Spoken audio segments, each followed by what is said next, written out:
Hi friends, നമ്മുടെ പുതിയ ഒരു വീഡിയോയിലേക്ക് എല്ലാവർക്കും സ്വാഗതം കേട്ടോ. ഞാൻ ഇന്ന് ഈ വീഡിയോയിൽ കാണിക്കാൻ വേണ്ടി പോകുന്നത് മാനിറച്ചി കുക്ക് ചെയ്യുന്നതും അതിന്റെ ടേസ്റ്റ് എങ്ങനെയുണ്ട് എന്നുള്ളതാണ്. ഇപ്പൊ എന്റെ ഫ്രണ്ടിൽ ഇരിക്കുന്ന ഈ ഒരു പോർഷൻ മാനിന്റെ ഇറച്ചിയാണ്. അപ്പോൾ ഈ പോർഷൻ എന്ന് പറഞ്ഞിട്ടുണ്ടെങ്കിൽ നമ്മളുടെ ഇവിടെ ഫ്രണ്ട്സ് ഹണ്ടിങ്ങിന് പോയപ്പോഴത്തേക്കും അവർക്ക് മാൻ കിട്ടി. അങ്ങനെ അതിന്റെ ഒരു പോർഷൻ നമ്മളുടെ ഇങ്ങോട്ട് എത്തിച്ചാണ്. ഒരു 3 കിലോളം ഉണ്ടായിരുന്നേ. അപ്പൊ ഞാനൊരു 1/2 കിലോന്റെ ഈ ഒരു സൈസുള്ള പീസ് ആക്കി ഞാൻ ഫ്രീസറിന്റെ അകത്ത് വെച്ചതാ. ഇവിടെ നമ്മുടെ വീട്ടില് എല്ലാവർക്കും അങ്ങനെ മാൻ ഇഷ്ടമല്ല. നമ്മളുടെ വീട്ടില് ഒരു 2-3 പ്രാവശ്യം മാൻ ഉണ്ടാക്കിയിട്ടുള്ളൂ. ഇപ്പൊ ഇതിപ്പോ 3-മത്തെയോ 4-മത്തെ പ്രാവശ്യം. അത് ഞാൻ ആദ്യമായിട്ട് ഉണ്ടാക്കാൻ വേണ്ടി പോവാ. അപ്പൊ എന്തായാലും നമുക്ക് വീഡിയോയിലേക്ക് കടക്കാം, അല്ലെങ്കിൽ കുക്കിങ്ങിലേക്ക് കടക്കാം. നമ്മൾ മാനിറച്ചി എല്ലാം കട്ട് ചെയ്തിട്ട് ഒരു പ്രഷർ കുക്കറിന്റെ അകത്ത് ഇട്ടിട്ടുണ്ട്. ഒരു പകുതി സവാളയും കട്ട് ചെയ്തിട്ടുണ്ട്. അതിന്റെ കൂടെ കുറച്ച് സ്പൈസസ് ഇട്ടേക്കാം. ഫ്രണ്ട്സ്, നമ്മൾ കുറച്ച് മുഴുവൻ കുരുമുളക് ഇടുന്നുണ്ടേ. കുറച്ച് പട്ടയും കറയാമ്പും ഇടുന്നുണ്ട് കേട്ടോ. ഒരു 4-5 കറയാമ്പേ, പട്ട ഈ ഒരു പീസ്. ഉപ്പ് ഇടുന്നുണ്ടേ. മഞ്ഞപ്പൊടി,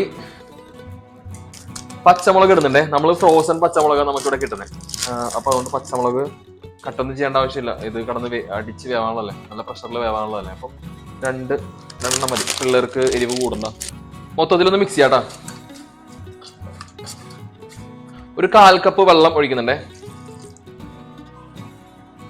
ഫ്രണ്ട്സ്, നമുക്കൊരു 8 വിസില് അടിച്ചെടുക്കാം കേട്ടോ. മാനിറച്ചിക്ക് വേവ് നല്ല രീതിയിൽ കൂടുതലാണ്. അപ്പൊ എന്തായാലും 8-10 വിസിലിൽ അടിക്കട്ടെ, എന്നിട്ട് നമുക്ക് തുറന്നു നോക്കാവേ. നമ്മളുടെ മാനിറച്ചി അങ്ങനെ വെന്ത് വന്നിട്ടുണ്ട് കേട്ടോ. നല്ല രീതിയിൽ പഞ്ഞി പോലെ വന്നിട്ടുണ്ട്. നമ്മളൊരു 10 വിസിലോളം ചെറിയ തീയിലിട്ട് അടിച്ചിട്ടുണ്ടായിരുന്നേ. അപ്പൊ ഇനി നമുക്കിനി ഒന്ന് മസാല കൂട്ടിയെടുക്കാം. നമുക്ക് ഗ്യാസ് കത്തിച്ചു കൊടുക്കാം കേട്ടോ. അപ്പം നമുക്ക് എണ്ണ ഒഴിച്ചു കൊടുക്കാം കേട്ടോ. ചട്ടി നല്ലോണം ചൂടായിട്ടേ.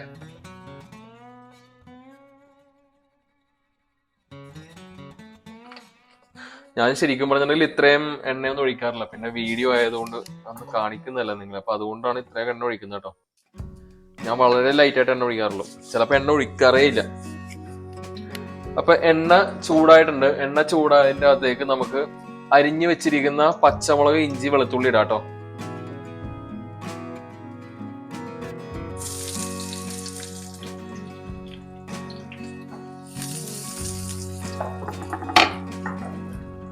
തീ ഒന്ന് കുറച്ചിട്ടുണ്ടേ. ചെറുതായിട്ടൊന്ന് മൊരിഞ്ഞു വന്നിട്ടുണ്ട് കേട്ടോ. നമുക്ക് അതിൻ്റെ അകത്തേക്ക് സവാള ആഡ് ചെയ്ത് കൊടുക്കാം. ഓൾറെഡി നമ്മള് മീറ്റില് മസാല എല്ലാം ചേർത്തിട്ടുണ്ടല്ലോ. ഇനിയിപ്പോ ജസ്റ്റ് മുളക് പൊടിയും മീറ്റ് മസാലയും മാത്രം ചേർത്താൽ മതി കേട്ടോ. സവാള നല്ല രീതിയിൽ ഒന്ന് മൂത്ത് വന്നിട്ടുണ്ട് കേട്ടോ. ചെറിയ രീതിയിൽ ഗോൾഡൻ കളർ ആയിട്ടുണ്ടേ. അപ്പൊ മീറ്റ് മസാല ഇട്ട് കൊടുക്കുന്നുണ്ട്, റെഡിമെയ്ഡ്. അധികം മസാല വേണ്ട, ചെറുതായിട്ട് മതി. പിന്നെ കൊറിയാൻഡർ പൊടി തീർന്നു പോയി, അല്ലെങ്കിൽ അതും കൂടി കുറച്ചിട്ടായിരുന്നു. ഞാൻ ഒരു അര സ്പൂൺ മുളക് പൊടി ഇടുന്നുണ്ടേ. ഈ മൊത്തത്തിലൊന്ന് ഇളക്കി കൊടുക്കാം.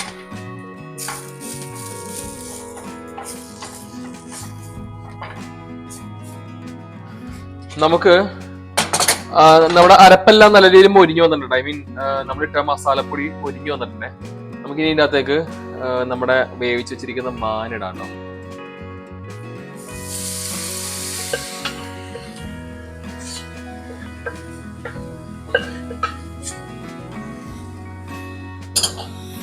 എന്നിട്ട് മൊത്തത്തിലൊന്ന് മിക്സ് ചെയ്ത് കൊടുക്കുന്നുണ്ടേ. ഇനി ചെറിയ തീയില് ഒന്നുകൂടെ ഡ്രൈ ആക്കി എടുക്കാം ഇറച്ചി. അപ്പൊ മസാല എല്ലാം നമ്മളുടെ ഈ ഇറച്ചിയിൽ പിടിക്കുവേ. അപ്പൊ അതിനുവേണ്ടി നമുക്കൊന്ന് അടച്ചു വെച്ച് ചെറിയ തീയില് ഡ്രൈ ആക്കി എടുക്കാം.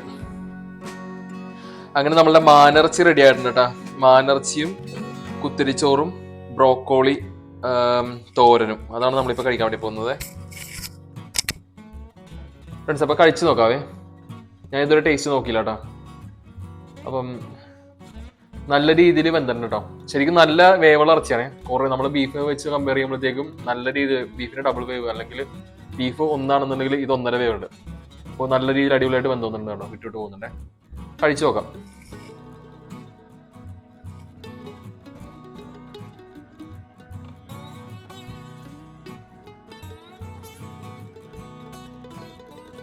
നമ്മളുടെ ബീഫ് എന്ന് പറയുമ്പോൾ കുറച്ചൊരു ലൈറ്റ് ടേസ്റ്റ് ആണ്.